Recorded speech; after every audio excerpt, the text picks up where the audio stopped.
കോടതി വിധിയെ തുടർന്നാണ് നഗരത്തിൽ ഇരുമ്പുപാലത്തിന് സമീപം പ്രവർത്തിച്ചിരുന്ന ഔട്ട്ലെറ്റ് ബിവറേജ് കോർപ്പറേഷൻ ചുങ്കത്തേക്ക് മാറ്റിയത്. എന്നാൽ തദ്ദേശഭരണ സ്ഥാപനത്തിന്റെ അനുമതി വാങ്ങാതെയായിരുന്നു നടപടി. മദ്യശാല സ്ഥാപിച്ചത് ജനവാസ പ്രദേശത്താണെന്ന് ചൂണ്ടിക്കാട്ടി പ്രദേശവാസികൾ സമരവും തുടങ്ങി. നഗരപരിധിയിൽ പുതിയ മദ്യശാലകൾക്ക് ലൈസൻസ് നൽകേണ്ടതില്ലെന്ന ആലപ്പുഴ നഗരസഭയുടെ തീരുമാനവുമുണ്ട്. കൂടാതെ അനധികൃത നിർമ്മാണമെന്ന റവന്യൂ വകുപ്പ് കണ്ടെത്തിയ സ്ഥലത്തേക്കാണ് വിൽപ്പന കേന്ദ്രം മാറ്റി സ്ഥാപിച്ചത്.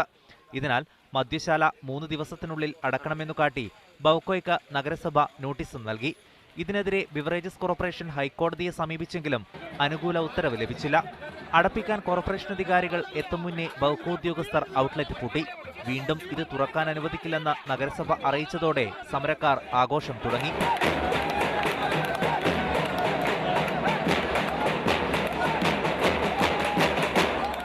കിട്ടിയില്ല, യാതൊരു നിലനിൽപ്പില്ല. ഇനി അത് മാത്രമല്ല, ഒരു ബിവറേജ് കോർപ്പറേഷൻ അല്ല, ഒരു മെഡിക്കൽ ഷോപ്പ് തുടങ്ങിയാൽ പോലും അതാത് തദ്ദേശ സ്വയംഭരണ സ്ഥാപനത്തിന് അതിന് ലൈസൻസ് വേണം. അത് ലൈസൻസ് ഇല്ല. ഇനി അത് മാത്രമല്ല, ഈ കെട്ടിടം അൺഓതറൈസ്ഡ് ബിൽഡിംഗ് ആണ്.